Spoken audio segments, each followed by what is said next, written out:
Hi everybody, welcome to this space. My name is Nydia and I'm here to share with you some non-dual happenings, and today I kind of wanted to go ahead and start the series I was mentioning in my previous video about doing sort of a story time that goes along with my book.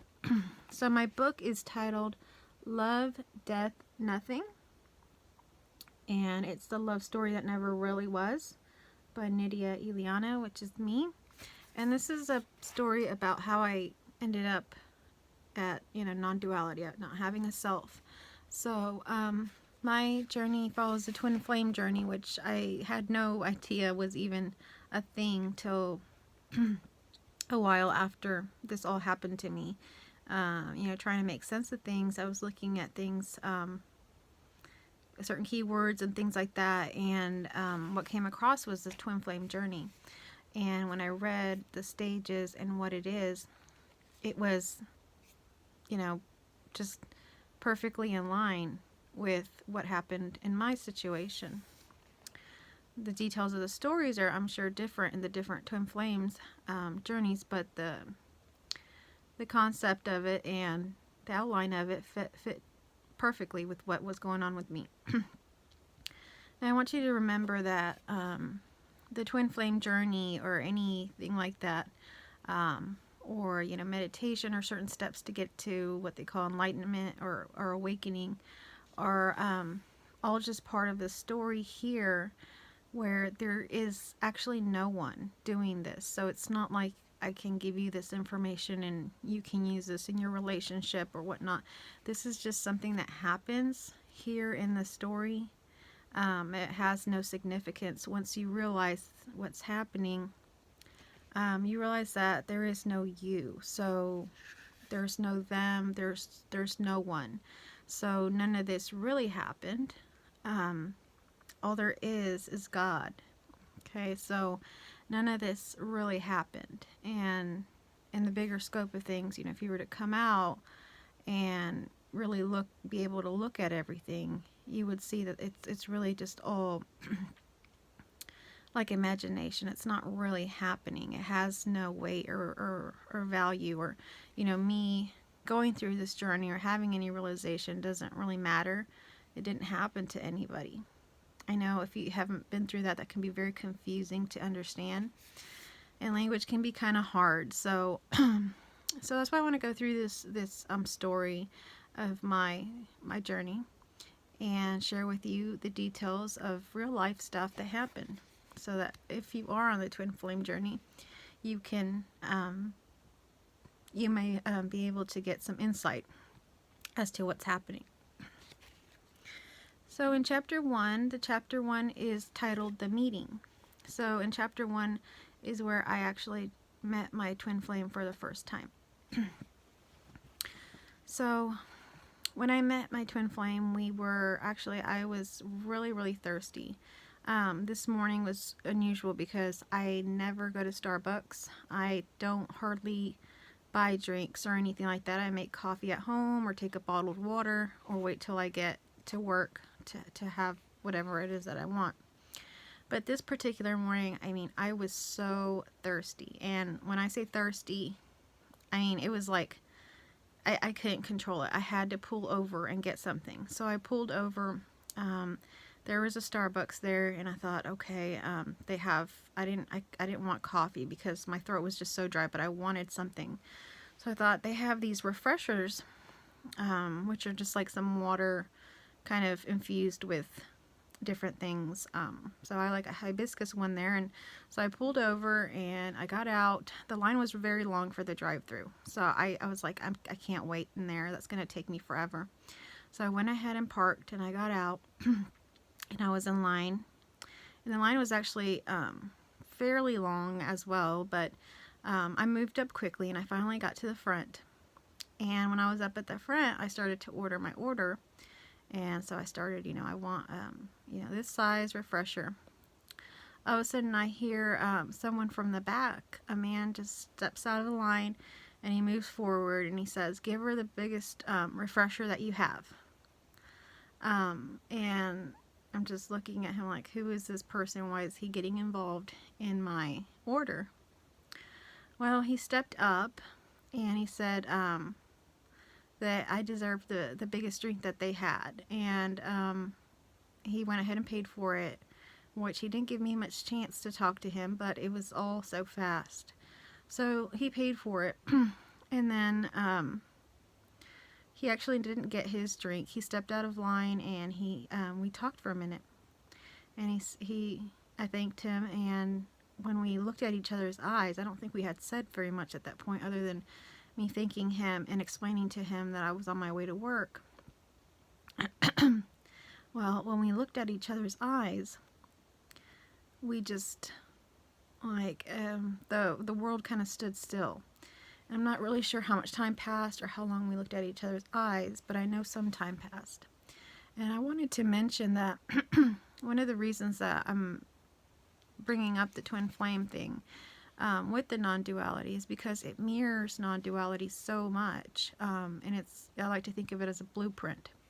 So for example, in that situation where we were locked with our eyes and time stood still, that's also something that I experienced in the non-duality when I first had my the sense of no self, like that feeling, that kind of understanding or something that happened, which didn't really happen, but happened here with this character.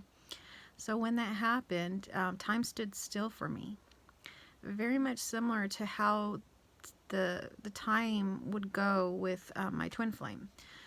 So when we were at the Starbucks and I was staring at his eyes, I'm not really sure how long passed. I mean, it could have just been a couple minutes, but it was long enough that it was very unusual.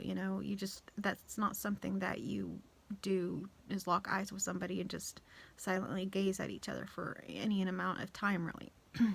So he suggested that we go to his truck because there was actually nowhere to sit. There was just that many people in there. And this was a stranger, but I knew immediately that I was safe. I knew that this person, I almost felt like this person was heaven sent. Like, I was like, wow, like, how and where did this person come from? And so I went with him to the truck, and I had no reservations or anything. I just felt completely safe. And we sat in his truck, and I think we talked. I just can't remember exactly what we talked about. I think it might have been to do with our work and what we were doing that day.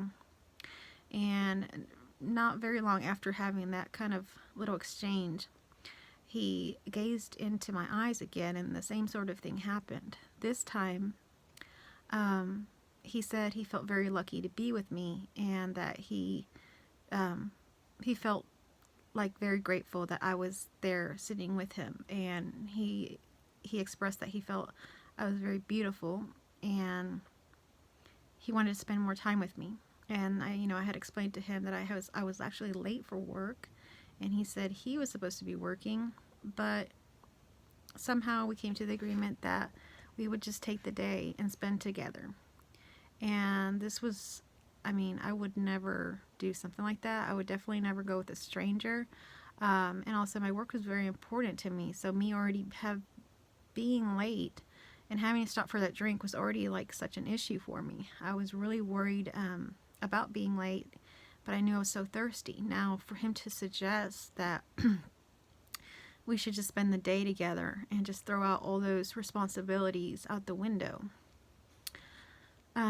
actually wasn't a problem. I relaxed and I agreed.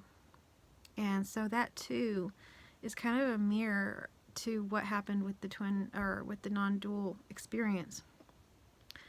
So when I realized with the non-dual experience that there was no one, it was a little bit scary, I had a little bit of nerves to it. And that sort of showed up with the twin flame thing where he asked me to spend the day with him. I had a little, hesitation, a little nerve. But then this relaxation happens. Same thing happens with the non-dual experience. I had a relaxation that everything was actually okay. Everything actually was better than okay. Even though, if you really think about it, with the non-dual experience, you actually lose everything. You basically die. So it's not, generally, if you explain it to somebody, it wouldn't be something positive. But it really is. And so then, in that non-dual experience, my body also relaxed. And a lot of things became clearer to me that I was doing, like work and responsibilities, hobbies, and things I have been doing in my life. A lot of things just cleared up. And this relaxation happened that I could actually let go of a lot of things and then just kind of be in a sense of being and just kind of experiencing life without having all these pressures and expectations of I need to do this to obtain that, or if I do this, I lose that. So those kind of things fell away. So I felt very relaxed, and we ended up taking the day together. We spent a lot of time that day. We went many places, like 2 handfuls of places. I think we went like 10 different places. We drove like across a major city several times, and like the time seemed to just never end. Like anything we wanted, we had more time for. I really didn't understand how it was happening. But then the end of the day came and I had to go, and although that day felt very, very long, it was a light feeling, but like I could sense, okay, we've already done this, and we've been here and there, and it just didn't make sense in my mind how it was possible that we were able to do so much in that amount of time. But then, the actual time was a certain time, and I had to go. I had to go get my daughter. So then I left, and we did exchange, contact information. And so I will speak a little bit more to that, about what happened later that night and that day, the next day, on the next video. So that was the initial meeting. Now you can kind of see just some of the parallels between the twin flame, or not even just twin flame. If you've ever been in love, you can remember back to that kind of magical feeling of being in love. So at first you find someone and you're like mesmerized, and just you don't understand what it is about them that you love so much or that you like so much. And that is very similar to what happens with the non-dual things. Like there's some kind of recognition, some kind of resonance with either, like, let's say you're listening to a speaker or something, you have a glimpse or something like that. There's this recognition that is where you're supposed to be. That's the truth. But there's just like this question, like, what is it about this that is so special or feels so right? So you'll see that with the non-dual and the falling in love. Falling in love, you can also get those butterflies in your stomach. The same sort of thing happens with the non-dual thing. You start to feel like, oh wow, this is so wonderful, but then at the same time you get these butterflies, sort of like a fear of, well, you are kind of shedding away everything, and it's just like this fear of, okay, I'm losing everything, but it feels so good. So you kind of see that with love too, because in love you can get very lost, and in love you can shed, you can give, you can do so much easier because of the power of love. And so the same sort of thing happens with the non-dual. If something isn't serving you or is not in line with the truth, those things start to shed away. So you'll see that in love as well. So for example, with the non-dual experience, I noticed friends that were like very negative, or some people would call it toxic or something like that. All those friendships fell away. There was just no energy to entertain something like that any longer. When you're in love, a lot of times some of relationships that aren't working will just shed or go away when you find a partner, because it's no longer needed, or they weren't right for you, and all this love is making you realize this. So same thing can happen with family relationships. So some of them can get maybe stronger. There could be more love. And then some of them they'll show their true colors, and then those might fall away, or there might be some conflict in those. So in love, you meet someone, you fall in love, and let's say your family doesn't like them or something like that, then, you may have that tension, and it may be that you may have to separate yourself from that family member, or, whatever.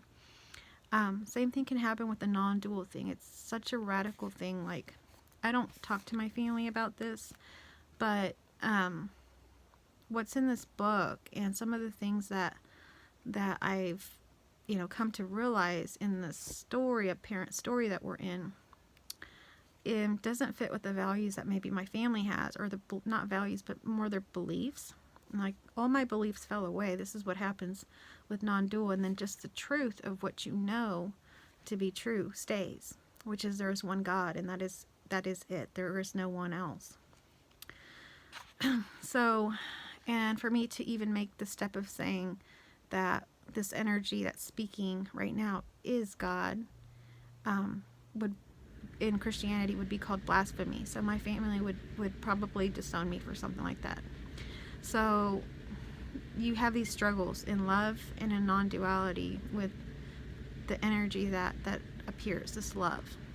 Okay, so it's very similar. So this is why I have this kind of love and passion to speak to this, because it is so amazing when I look back and think about how everything happened and everything I know now, and how they mirror each other so closely.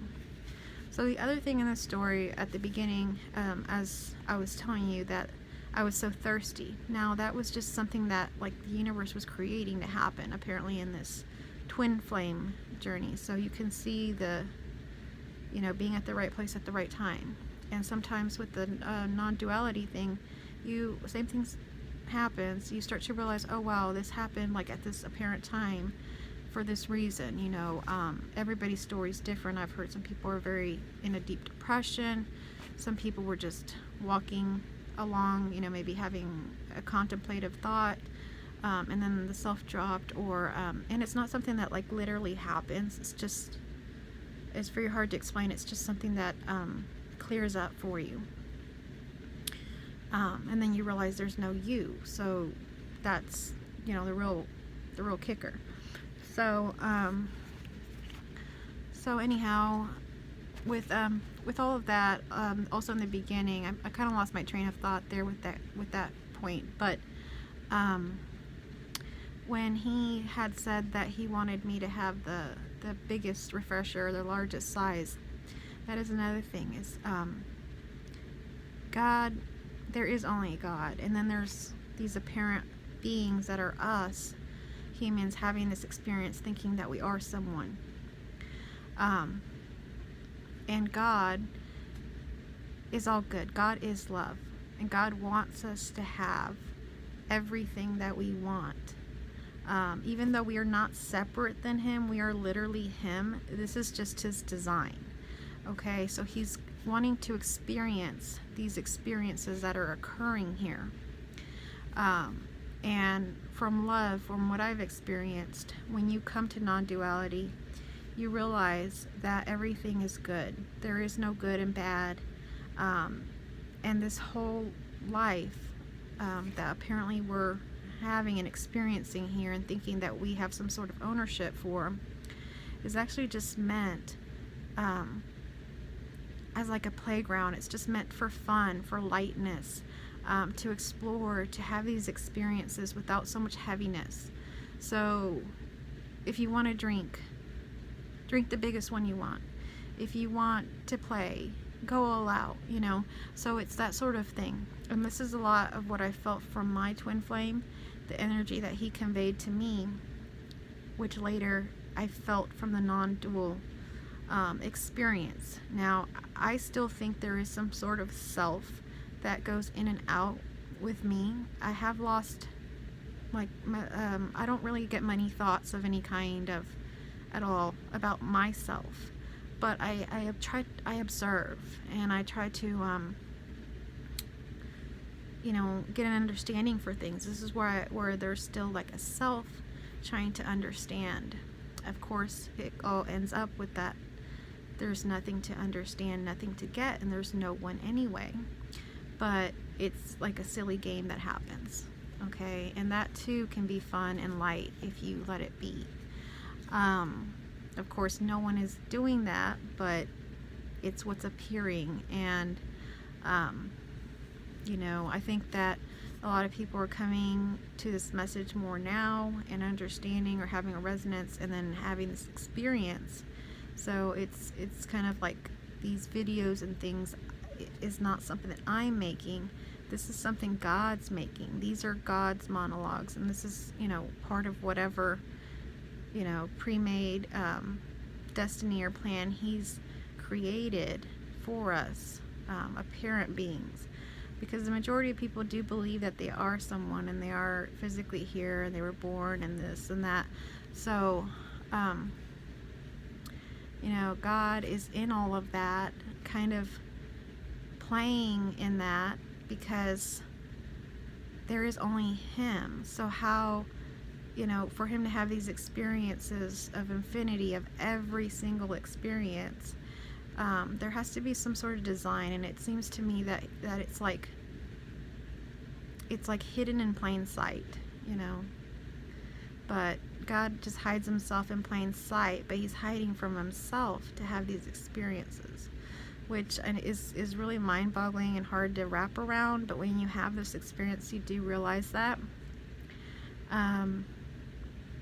Yeah, it's real crazy. But, and as a person, when you, this energy that thinks that it is someone, when they experience that they are no one, and nothing matters, nothing's ever happened, nothing has any importance, there's no generation, there's no linear time of anything gonna affect or matter in any kind of way. It's just all fun and play. When this is realized, it's like a plot twist, and it's just like, whoa. And you just, in a way, you like relax and you laugh and you think, how in the world, and why was I living this way? And it's just like the funniest thing ever. But at the same time, it's a little bit hard, because you realize everything you've ever worked for or done never mattered, never happened, wasn't important, had no meaning in this world, and will not have any meaning. And actually, there's not even a you. So then when you realize all this and you have a good laugh, and you just realize, you know what, there's no me either. And it's not so threatening. It's actually quite nice. So anyway, on the next video, I think I will talk a little bit more about our time together. And so that'll be between chapters 1 and 2. And I will see you again for that. So I hope you enjoyed this first story time, and that you'll check back with me. Make sure you subscribe and click the notification bell so that you can be notified. If you are interested in the book, the information is below in the description box. Thanks for watching.